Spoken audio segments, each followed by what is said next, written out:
Pessoal, só complementando em relação ao cultivo de eucalipto, faltou falar das principais pragas. Na verdade, a principal praga de eucalipto seria a ferrugem, é uma das principais pragas, porém, essa doença, ela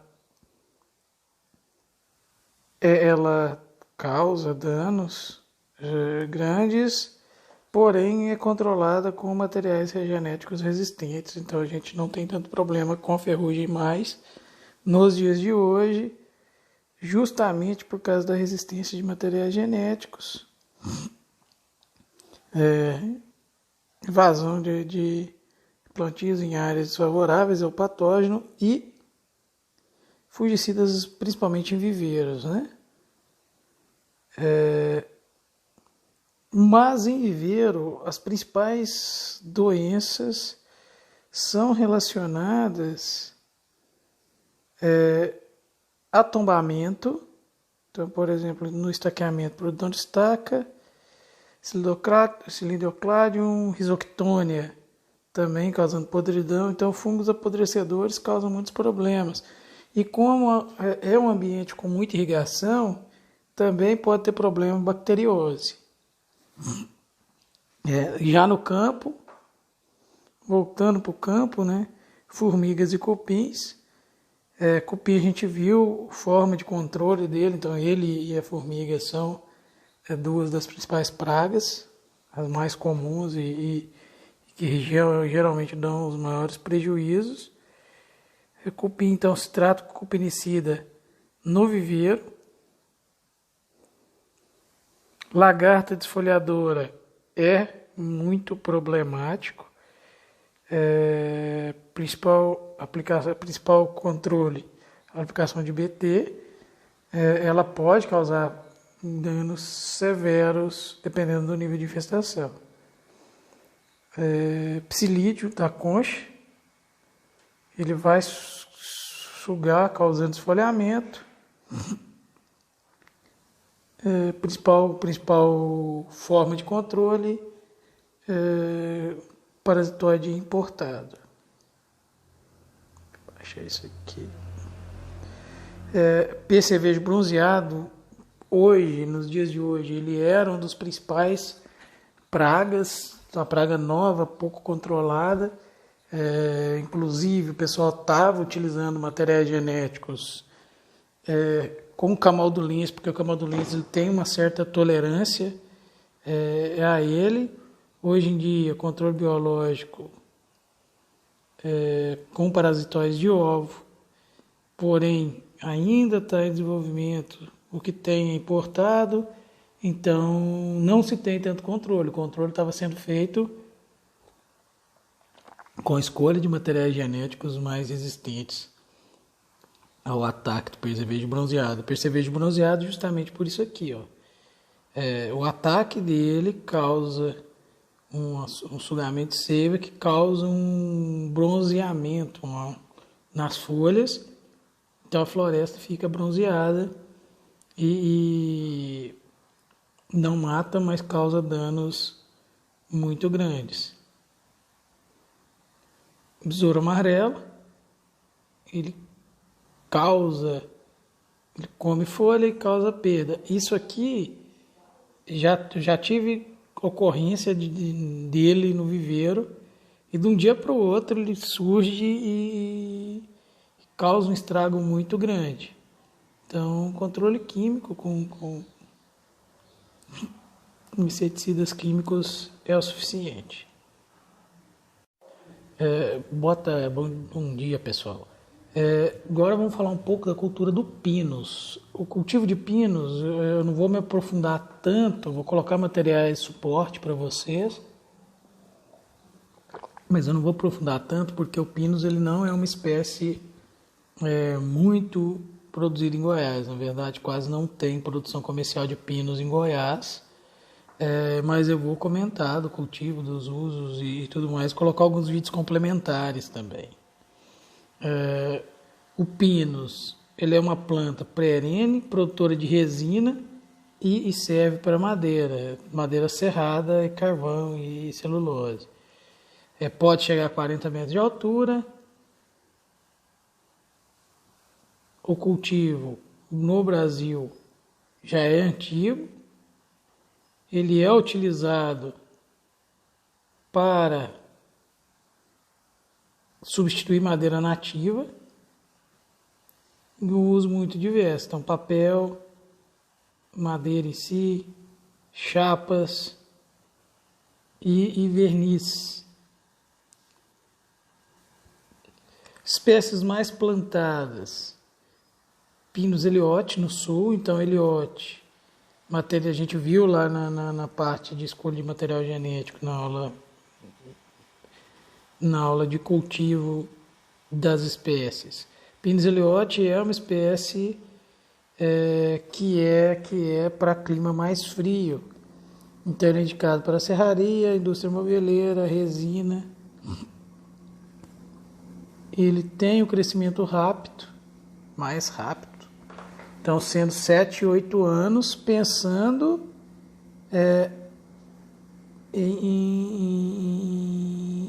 não em madeira serrada, né?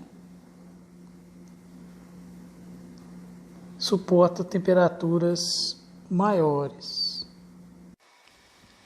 Então, o Pinus eliote, ele é plantado na região sul e sudeste. Ele tolera temperaturas maiores, em relação às temperaturas do sul do Brasil. Então, ele chegaria a poder ser plantado na nossa região, imagino, sem muitos problemas. E ele é muito utilizado no Brasil para a produção de madeira, processamento mecânico e extração de resina. Ele não é utilizado para celulose, porque a madeira dele, se não me engano, em torno de 0,9 gramas por centímetro cúbico. Isso é uma madeira relativamente dura. Então, ele cresce rápido, é uma madeira dura. Ele pode ser utilizado em usos múltiplos, não sei se vocês lembram. Pensando em produção de muda, a gente vai ver depois, você pode utilizar muda plantada ou utilizar o sistema de regeneração natural. Não sei se vocês lembram no sistema corte raso com regeneração natural. Então, eu corto tudo, deixando pequenas áreas e faço regeneração natural. Tem um vídeo que eu vou passar para vocês depois que ele mostra justamente a regeneração natural. Então, eu faço a regeneração natural e depois eu venho fazendo desbaste sistemático primeiro, em linhas, em faixas. Então, eu faço 3 metros como se fosse uma roçada, deixando 3 metros livre e deixando linhas. Aí depois eu faço o seletivo dentro dessas linhas, deixando as plantas melhores. Então, eu faço desbaste sistemático em linhas, em faixas, deixando, por exemplo, 3 metros, e depois o desbaste seletivo na linha, deixando as plantas melhor adaptadas. Bom, Pinus teda. Então, Pinus teda, ele é indicado para a produção de celulose. Então, ele é o mais plantado no sul, justamente pela produção de celulose, celulose fibra longa, e desenvolve melhor em temperaturas mais baixas. O Pinus teda, ele é o mais plantado no Brasil, e ele tem as utilizações, ele é utilizado desde o sul até o sudeste, mas mais em regiões mais frias, ele se adapta melhor a clima frio. Então, vai desde produção de celulose, papel, madeira serrada, chapas, e madeira reconstituída. Então, ele é o mais plantado e o mais utilizado para esses diversos fins. Ele não é tão utilizado para a produção de resina, por exemplo. Além disso, hoje tem um melhoramento genético para... Ele é melhorado, o Pinus. Ele não é produzido por estaquia. Então, nós não produzimos muda de Pinus por estaquia, alguma coisa é feita por enxertia, mas tem uma um grande processo de melhoramento e seleção por seleção do material genético e você faz a desdiferenciação.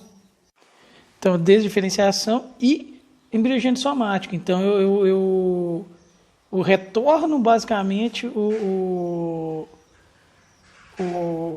material genético que eu quero no estágio inicial e recrio um embrião. Então, é praticamente criando novos embriões ou novas sementes baseadas no indivíduo antigo. Então, é um clone, só que é uma semente.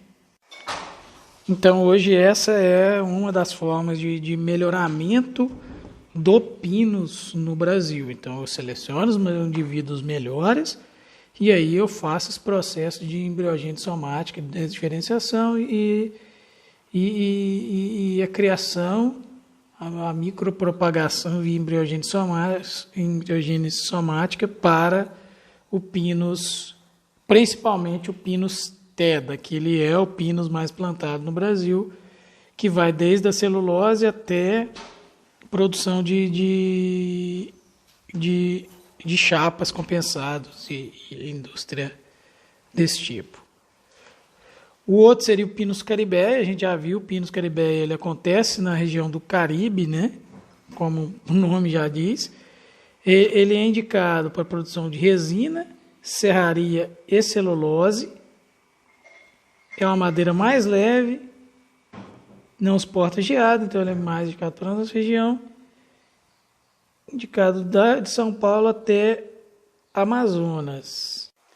Nós temos diferentes materiais genéticos. Tem a variedade hondurensis, que é Nicarágua, Honduras, El Salvador, locais onde não tem geada, altitudes 700 até 1.000 metros do nível do mar, pluviosidade 2.000 milímetros, 3.000 milímetros por ano, então chove muito, crescem cresce em torno de 30 metros de altura e 80 de DAP, podendo chegar a mais, geralmente tronco reto. Então essa é o Pinus caribeia hondurensis. O caribeia hondurensis, pensando em pinos tropicais, ele é a variedade mais plantada no mundo. Caribeia é a variedade hondurensis. Também temos no Brasil plantado o Caribeia variedade barramensis. A diferença é que ele acontece com menor pluviosidade e clima e menores altitudes. E ele é utilizado para madeira e resina, então ele é o mais utilizado para resina no Brasil.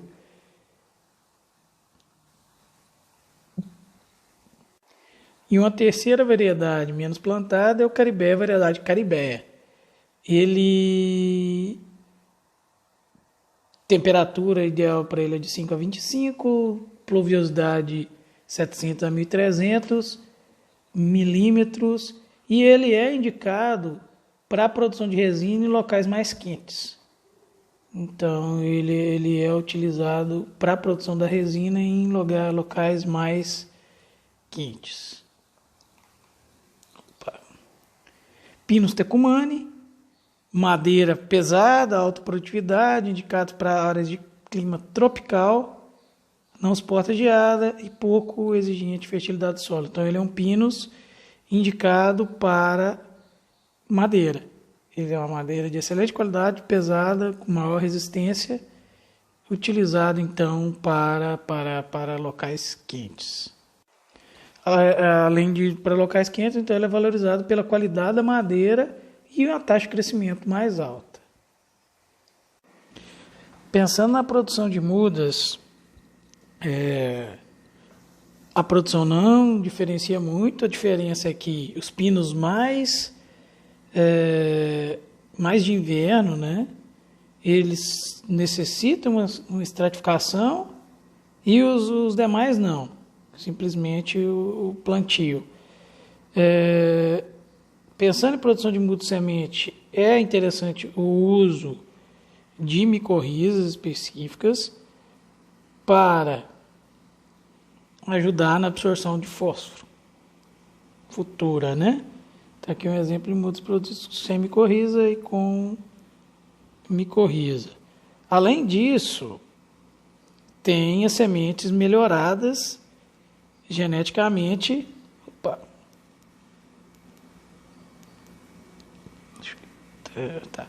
As sementes melhoradas geneticamente, que são aquelas via embriogênese somática, que é um processo que eu nem vou entrar muito aqui, porque ele é muito mais usado para pinusteda e ele não é muito utilizado aqui na nossa região.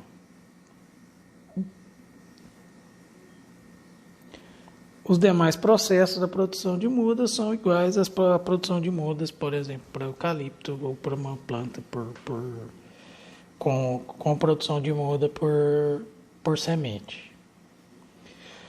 Relação a plantio. Então, dimensionamento dos talhões. Em geral, 300 metros de largura, até de meio a 1 quilômetro de comprimento. Sempre fazendo aceros, porque pinos tem acícula, a maioria dos pinos, isso varia a questão de óleo, de resina. Alguns têm mais, outros têm menos resina. Essas resinas vão estar presentes na acícula, o que pode gerar incêndios florestais. Então é interessante fazer aceros e 6 a 8 metros entre as divisas, 15 metros de acero. Espaçamento de plantio, 3x3, 3x2. O pinus, ele é uma espécie que cresce mais lentamente, então o espaçamento é menor. Dependendo do manejo, aí vai ser feito aquele manejo de uso múltiplo. Nós vamos pegar essas linhas 3x2 e fazer desbaste de algumas árvores. Esse material vai ser usado para celulose e as plantas maiores depois utilizadas para a serraria. Então, ou eu uso desbaste, nesse caso com plantio de muda, ou eu venho com aquele plantio de muda tentando fazer regeneração natural também. Ele é pouco exigente de fertilidade, porém exige solos profundos. Preparo de solo, em geral, sulcamento, subsolagem, mesma ideia. Adubação de plantio, depende, então, o nitrogênio da textura e no plantio aplicar de 20% a 40% no máximo dessa recomendação. Então, eu vou de acordo com o teor de matéria orgânica,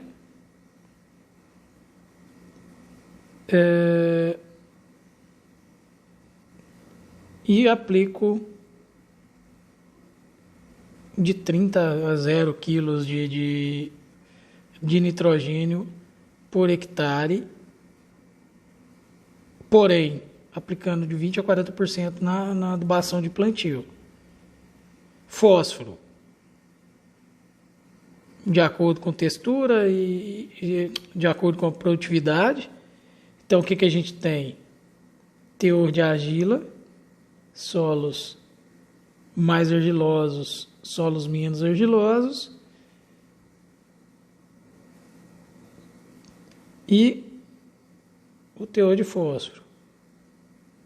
Então, por exemplo, teores baixos de fósforo no solo médio, 45 quilos por hectare, sendo aplicado fósforo 100% no plantio. Potássio, de 20% a 40%, mesma coisa, baseado no teor de argila e fósforo e potássio trocável. Então, solo mais argiloso, um teor baixo de potássio trocável, 50 quilos por hectare, aplicando de 20% a 40% desse total em relação a pinos, não se faz calagem. Em relação à adubação de cobertura, então, vai se aplicar aquela quantidade de 60% a 80% de nitrogênio e potássio, Primeira parcela 3 a 6 meses pós-plantio, segunda 6 a 12 e terceira 12 a 24 meses pós-plantio. Como condução, como técnicas de condução, então fez-se o plantio, é interessante, desrama para ter madeira livre de nós. A primeira desrama aos 4 anos, a segunda desrama aos 7 anos, então até 3 e até 6, até 9 metros de altura, fazendo essa desrama. Eu vou tentar ver como é que eu passo esse vídeo para vocês aqui agora, porque com a aula gravada eu acho um pouco mais difícil. Então, pessoal, agora eu vou mostrar um videozinho de um alicate poda chamado pruner, que o pessoal usa, que é um tesourão e aí de galhos mais grossos. E acaba que tem um rendimento maior. Tesoura dessa aqui, né? Tesoura dessa aqui, né? Eu acho que esse é pro serrote mesmo.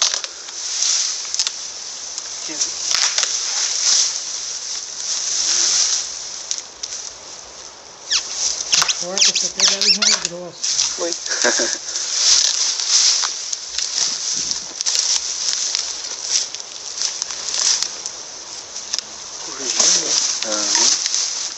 Tesoura, né? Agora essa daí ela é mais robusta, né? Ah, sim, não. Esse aqui pra... Se for ver... Porém, atinge alturas menores. É ideal. Pra cima que tu vai falar de poda menor. Mas não deve ser... Não, é pouca diferença, né? As pragas e doenças de pinos, doenças são as mesmas, principalmente as doenças de viveiro, ligadas a fungos de tombamento e alguns fungos foliares. Em relação às pragas, formigas em geral fazendo relações com o pulgão, ajudando na disseminação deles. Cupins, as principais pragas. E a principal praga do sul do Brasil, não temos aqui, justamente por controle fitossanitário, não do Paraná para São Paulo, você não pode transportar madeira em tora, só serrada, justamente por causa da vespa da madeira. Ela ovoposita em madeira que está morrendo, então e causa perda além de dano na madeira, né? Porque ela vai fazer orifícios nessa madeira onde a larva vai viver e causar grandes danos. Opa. Então, pulgão, ele ataca brotações e ramos, raízes, causa clorose, entortamento do fuste, superbrotação e morte da planta. E a vespa, ela ocorre no sul de outubro a janeiro, ela faz a postura na árvore e vem algumas outras doenças oportunistas, né? Causando, por exemplo... Opa, não quero aumentar aqui, não estou conseguindo. Deixa eu ver aqui se eu consigo agora. Acho que a canetinha já começou a falhar. Algumas doenças oportunistas devido a esses furos. Causa fungo, escurecimento da madeira. Como medida preventiva, um manejo adequado com desbastes para evitar estresse e morte de plantas dentro do plantio. Poda somente na estação seca. Então, não evitar a poda 2 meses antes da época chuvosa. Remover plantas infectadas, doentes, bifurcadas, com sinal de estresse. E no sul tem a fiscalização intensa em relação a isso. E também temos o manejo, o controle com monitoramento de iscas, com um nível acima de 1%, faz-se o controle com o uso de nematóide. Então, o que se faz é a derrubada de algumas árvores e o uso de nematóides para matar essas larvas. Pessoal, desse ponto eu vou colocar um vídeo para vocês em anexo. Tentei rodar ele aqui, mas tá grande um pouco. Falando da vespa da madeira. Então eu coloquei ele como anexo para vocês. Aí se vocês quiserem parar e dar uma olhada no vídeo, esse é o momento. É só explicando o controle da vespa. E lembrando que essa vespa ela acontece no sul, no restante do Brasil está livre dela. Outra doença é a armilariose, amarelecimento geral, murcha, apodrecimento de raízes em regiões muito úmidas. Usar muda de qualidade, evitar estresse, eliminar restos culturais e evitar locais onde foram plantados pinos anteriormente e tiveram a incidência da doença, né? Tombamento, principalmente em mudas, apodrecimento da muda, então Pythium, Phytophthora, Rhizoctonia, em geral, com excesso de umidade, né? Então, esterilização do substrato, controle de umidade, uso de micorrizas, vai ter essa competição, né? E o uso de fungicidas, mas o principal é o controle de umidade. O pinus, vou agora passando para a parte produtiva, então tem que ser feito desbastes de ramas. Desramas para a gente viu as épocas, para ter madeira livre de nós, quando quer madeira, e colheita para celulose com 8 anos, em geral diâmetro de 25 centímetros. Então, a colheita para celulose de pinos, mais ou menos, é a mesma época da colheita do eucalipto. Desbaste a cada 3, 4 anos para reduzir densidade, não conduzindo rebrote. Aqui, então, mostrando a recomendação de manejo de pinos, no caso Pinus Teda, que é lá do sul, né? Manejo para madeira serrada. Aqui nós temos duas áreas, né? dois índices de sítio. Índice de sítio é baseado na produtividade da árvore máxima. Isso eu vou entrar com vocês na parte de manejo. Mas em geral 15 anos. E para alguma intervenção é utilizado a curva de incremento médio anual versus incremento corrente anual, que nós temos a rotação silvicultural, ou seja, anualmente é feito o inventário e medido o volume. O incremento médio anual é justamente o volume dividido pela média pelos anos, né? O incremento corrente anual é o volume do ano corrente, então o volume, por exemplo, do ano 5 menos o volume do ano 4.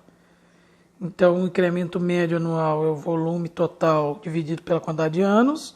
O incremento corrente anual é o volume do ano corrente menos o ano anterior. E eu gero esse tipo de gráfico aqui, onde eu tenho uma interseção. Por exemplo, aqui no 8 anos, elas se cruzaram. Quando essas curvas se cruzam, isso indica início de estagnação de crescimento. Ou seja, tem que ser feita uma intervenção, seja ela o corte total ou um desbaste. Então, nesse caso, foi feito o desbaste, retirando 50% das árvores. Então, aqui eu fiz um desbaste, retirando 50% do meu talhão. Por isso, no mesmo ano, na curva de volume médio anual, eu caí de 40 para 20 metros cúbicos por hectare. E aí a planta, onde a curva estava começando a estagnar, ela vai começar a crescer mais inclinada de novo, com a taxa melhor de crescimento. Ou seja, eu estou liberando espaço para as plantas crescerem. Então aqui eu tenho um primeiro desbaste, tenho uma recuperação e posso ter um segundo desbaste. Primeiro desbaste, em geral, entre 8 e 9 anos. Faça um desbaste sistemático, cortando linhas, e desbaste seletivo entre linhas, selecionando árvores, deixando 600, 700 árvores por hectare. Essa madeira, esse pinus, ele pode ser usado para celulose, para carvão, etc. Segundo desbaste, entre 13 e 14 anos, 100% seletivo, ou seja, vou selecionar 200, 300 árvores, então metade de novo, e vou deixar essas plantas até 20 anos, e aí sim essa madeira, essas 200, 300 plantas para a serraria. Nesses 13, 14 anos já dá serraria também. 8 a 9 anos que já são madeiras mais finas. Desrama. Primeira, 3, 4 anos, até 2,5 metros. Segunda, 6, 7 anos, até 4,5 metros. Terceira, 7, 8 anos, até 6 metros de altura. Não se faz desrama em pinos mais de 6 metros de altura. Questão de rendimento, vai subindo, o rendimento vai caindo, né? Desramas mais altas. Então pode ser usado serrote escada de alumínio, pode ser usado naquele início mais baixo, o pruner lá, que é aquele tesourão. Aqui pensando no manejo para celulose, então aquele é o manejo para serraria. Um manejo para celulose, em geral, em áreas de mais baixa produtividade. Mesma coisa quando chega o incremento médio anual, corrente anual, é a época de intervenção. Então, de pinos, pessoal, é isso. Eu tenho, eles usam então pinos em regiões de mais baixa produtividade para celulose e de mais alta produtividade para serraria, fazendo um manejo para usos múltiplos. Então, de pinos é isso. Eu vou entrar depois com um material de seringueira, talvez hoje ainda, mas já está quase na hora da gente se reunir, então não vai dar tempo de eu gravar mais. Mais fácil juntar isso e postar para vocês. Então, até mais.